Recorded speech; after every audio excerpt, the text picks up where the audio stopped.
Transparência e cidadania. Reflexões sobre os diversos aspectos da ética e da confiança pública. A Rádio UERJ está sintonizada em você para mais uma edição do programa Transparência e Cidadania. Hoje recebendo Mônica Esteves, formada em administração, com mais de 20 anos de experiência como executiva de recursos humanos, na área de desenvolvimento em organizações como Souza Cruz, Atento e Casa e Vídeo. Mestre em Sistemas de Gestão pela Universidade Federal Fluminense, com projeto de pesquisa em qualidade total e pós-graduada em Gestão Estratégica de Negócios também pela UF. Atualmente é diretora da BRH, Associação Brasileira de Recursos Humanos do Rio de Janeiro, consultora e coach executiva. Tudo bem, Mônica? Prazer tê-la aqui. Tudo ótimo, Marcondes. E você? Olha, e também graças a Rosângela, né? Que começou essa temporada conosco e trazendo você também como nossa convidada. Obrigada a todos pelo convite. Adorei estar aqui com vocês hoje. Obrigada por ter aceito, Mônica. E aí a gente está falando de transparência, então eu queria saber de você, na tua área, qual é a importância de um RH transparente, especialmente em momentos de crise. Eu acho que a gente não está vivendo mais fora de crise há algum tempo.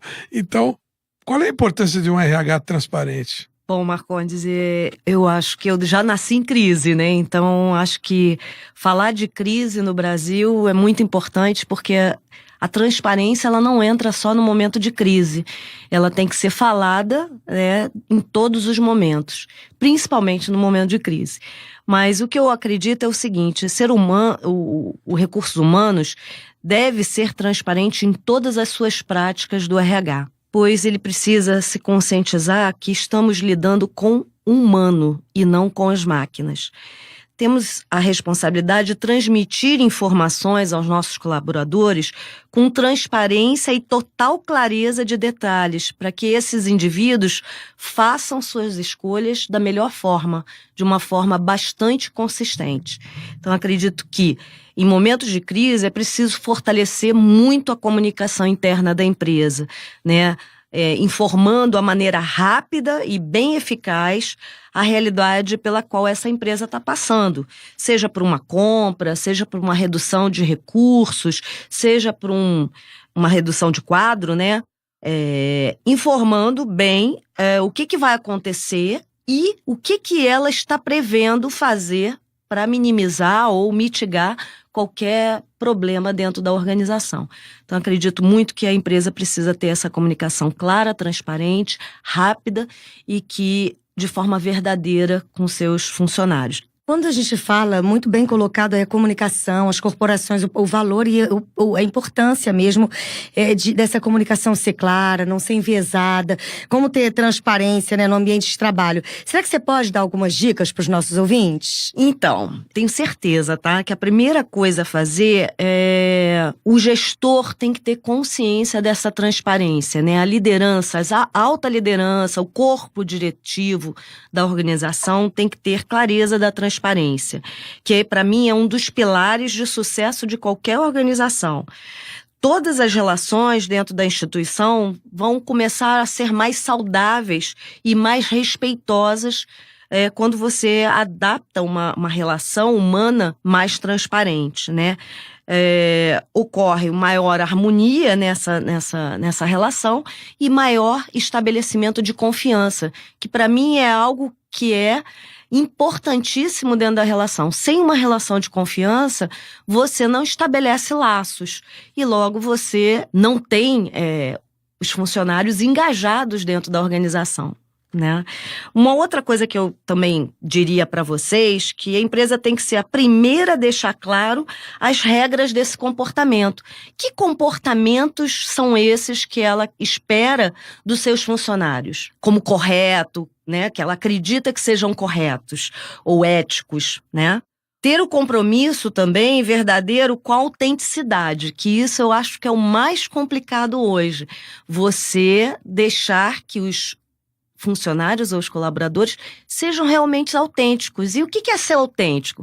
É falar do ser, né? Não é falar do ter, é falar, ter um espaço de fala corajosa e um espaço de falas de conversas difíceis, que eu possa falar dos meus sentimentos, das minhas necessidades enquanto ser humano. Um outro ponto que eu sinalizaria também é a comunicação interna e externa precisa ser honesta e direta. Qual a importância da ética no dia a dia que você vivencia no RH?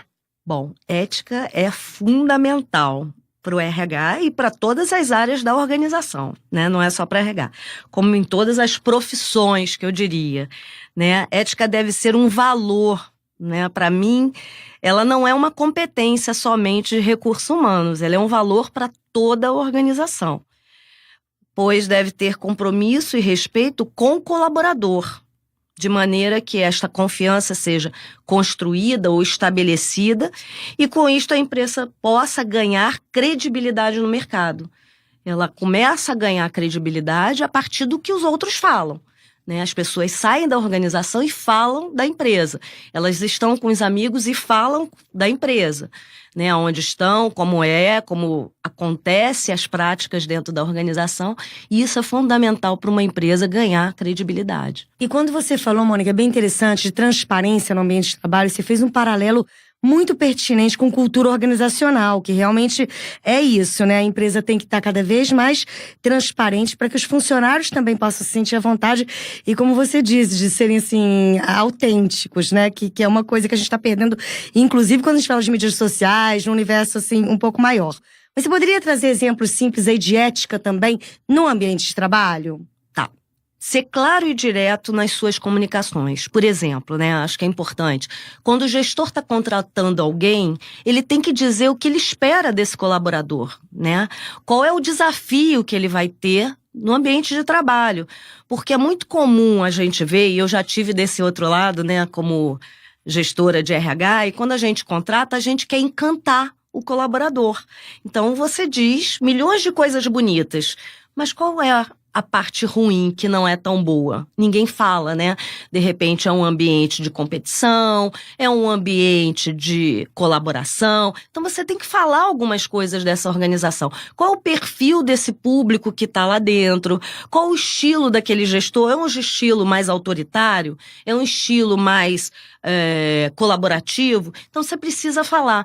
Para que você precisa falar? Para a pessoa ter certeza se é aquele lugar que ela quer estar, se é aquele lugar que ela quer trabalhar. Um outro ponto que eu sinalizaria é ter coerência entre o discurso e a ação. Porque às vezes você fala muito bem uma coisa, né? Ah, você não deve fazer isso. Aí quando você olha no dia a dia, você vê a pessoa fazendo. Então essa coerência, tanto de discurso para o colaborador quanto para o cliente também, né? Outra coisa que eu sinalizaria é manter confidencialidade dos dados do colaborador. Recursos humanos precisa manter confidencialidade de todas as informações. Ela pode divulgar as informações que são inerentes à experiência, à formação, mas ela não pode divulgar, de repente, uma insatisfação, que o funcionário está com medo. Ela tem que trabalhar esse medo, ela tem que trabalhar essa angústia do colaborador, mas ela tem que manter a confidencialidade das informações para que não crie um ambiente inseguro, né, insalubre. Um outro ponto que eu destacaria é deixar clara as regras de comportamento desta organização. Qual é a regra de comportamento? Aqui a gente exige que as pessoas chamem de senhor e senhora, doutor, doutora.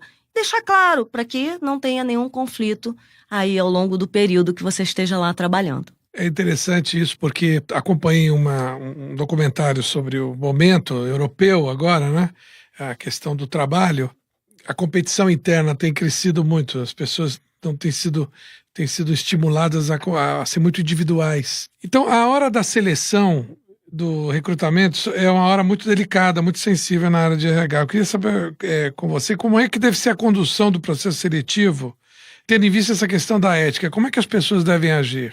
Bom, eu diria o seguinte, a primeira coisa, quando um recrutador está trazendo um talento, um colaborador, ele tem que ser transparente com esse colaborador. O processo tem que ser transparente e igualitário, né? Eu estou selecionando pessoas para trabalhar dentro da minha organização. É claro que eu vou selecionar pessoas que tenham o perfil da minha organização. A tecnologia ajuda um pouquinho a fazer esse match, né, que a gente fala, esse fit entre o colaborador e a organização, para que você tenha menor risco na escolha. Mas é importante que ele tenha clareza de todo o processo, do início ao fim. E é importante também que você apresente muito bem a cultura dessa organização, que você fale, esclareça os valores dessa companhia e que você conte minimamente como é que é esse ambiente, como é que são as pessoas, como é que elas funcionam, para que você não tenha surpresa. E, mais uma vez, para que você faça uma escolha bem consciente da onde você vai. Um outro ponto que eu destacaria é ter respeito e empatia com esse novo colaborador. Você tem que se colocar no lugar dele, você tem que entender o que ele necessita. E durante todo o processo da entrevista, tentar proporcionar o maior conforto nesse ambiente, um ambiente de segurança, para que ele possa trazer as questões dele, as dúvidas, os anseios, as necessidades, para que você perceba e faça uma boa seleção. Um outro ponto, ser claro e objetivo no que você precisa. Ponto, né? Ser bem direto, informando exatamente qual vai ser o desafio que a vaga tem para ele e a expectativa que a empresa e o gestor dele têm em relação a essa posição. E, se possível, gente, assim, muito importante, dar a devolutiva e o feedback desta, que é a reclamação maior. De fato, acendeu, né? Aqui a luz aqui do estúdio, né? Pois é. É o que falta, né? A não resposta. Pois é. Mas eu já passei por essa situação e já tive seleções com 500 candidatos. É possível dar 500 devolutivas? Não é. Mas você pode criar um sistema de resposta rápida de e-mail, uma mala direta, que vai responder para todo mundo que não foi aceito. É melhor uma resposta padrão do que não dar nenhuma. A não resposta. Exatamente. Bom, é interessante o que você está falando, porque desde a minha experiência mesmo no corporativo, eu sempre falo, você tem que escolher a empresa, não é só a empresa que tem que escolher. Eu lembro que isso lá atrás, as pessoas ficavam assustadas e achavam assim, de uma segurança, para não dizer de uma empáfia absurda. Mas nunca foi, nem excesso de segurança, nem empáfia, foi o que você acabou de falar. Quer dizer, a gente tem que saber que valores tem essa empresa, que valores eu tenho, cruzar isso tudo, dar um match também da gente. Também tem que brilhar o olho, aliás, né? principalmente da gente, né? A gente né? É uma moldura. Não vai durar. Justamente, enfim, então muito importante que você trouxe a questão mesmo de confiança, respeito, empatia nas organizações, na hora de selecionar, mas também todas as relações, né, professor Marcondes? Depois, o tempo todo. Eu diria uma coisa mais importante aí, que agora está acontecendo muito, que é esse distanciamento da seleção através da máquina, né?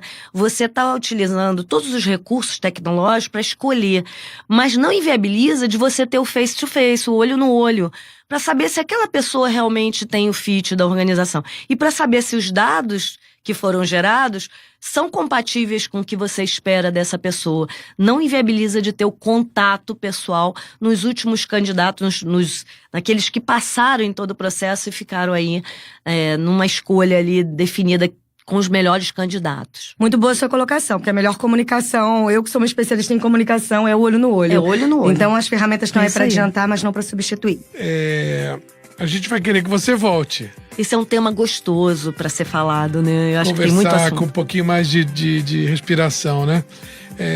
Obrigado, Rosângela, de novo, por ter acompanhado aqui com a gente essa entrevista. Ter feito o convite à Mônica Esteves que você trouxe. Muito obrigado, Mônica, por ter vindo aqui. Muito obrigada a vocês. Adorei o bate-papo e falar um pouquinho desse assunto que eu tanto gosto. E essa edição do Transparência e Cidadania fica por aqui. Até o próximo programa. Tchau. Transparência e Cidadania. Apresentação: Professor Marcondes Neto e Rosângela Villarreal. Equipe técnica: Daniel Barros, Gleidson Augustos e Eduardo Sobral. Locução: Leonardo Alexandre. Produção: Rádio Erge. Realização: Centro de Tecnologia Educacional, CTE, SR3.